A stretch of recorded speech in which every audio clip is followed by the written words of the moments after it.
আসসালামু আলাইকুম সুপ্রিয় বাংলাদেশবাসী।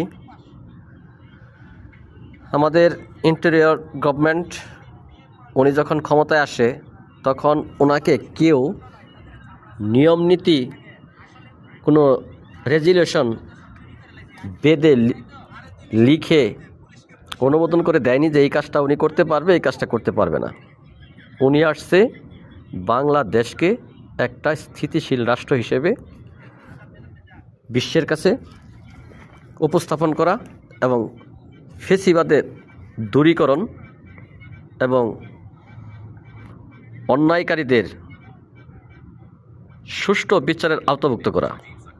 এখন নির্বাচন এর আগে ওরা কিসের হুগা মারছে?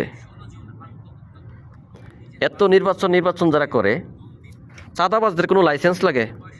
নির্বাচনটাই কি একমাত্র লাইসেন্স যে চাঁদাবাজি করতে পারবে? চাঁদাবাজদের কোনো লাইসেন্স লাগে না, এখনও চাঁদাবাজি করতেছে, হাজার হাজার কোটি টাকার চাঁদাবাজি করতেছে। তো ওরা যদি ক্ষমতায় আসে কি করবে? বাংলাদেশ তো ধ্বংস করে দিবে।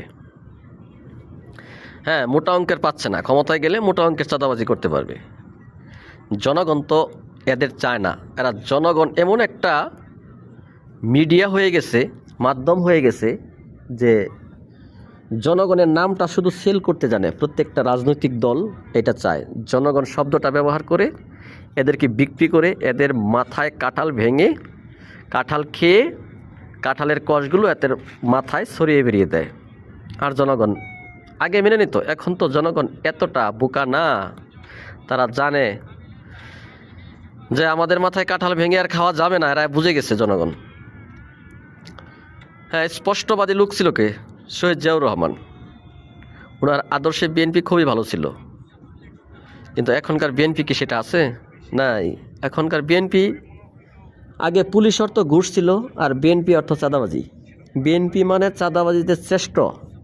এদেরকে শ্রেষ্ঠ না, বীর শ্রেষ্ঠ বলা দরকার।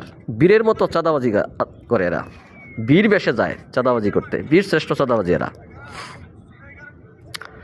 আর ডক্টর ইউনূসকে এত প্রেশার দিতেছে, ডক্টর ইউনূস চলে গেলে কি এরা চাঁদাবাজির আসনটা দখল করতে পারবে? তাও পারবে না। জনগণ কি বসে বসে ঘাস খাবে? এরা কি ফিডার খায় এখন জনগণ? এতটাই নির্বুধ বাংলাদেশের জনগণ না। সালাউদ্দিন, তুমি যা ভাবছ তা না। সালাউদ্দিন, রিজভী, তোমাদেরকে বলাইতেছে না? তোমরা রয়ের টাকা খাই এগুলো বলতেছো। ভারতের দালালি বাদ দাও। ঢাকা কেন্দ্রিক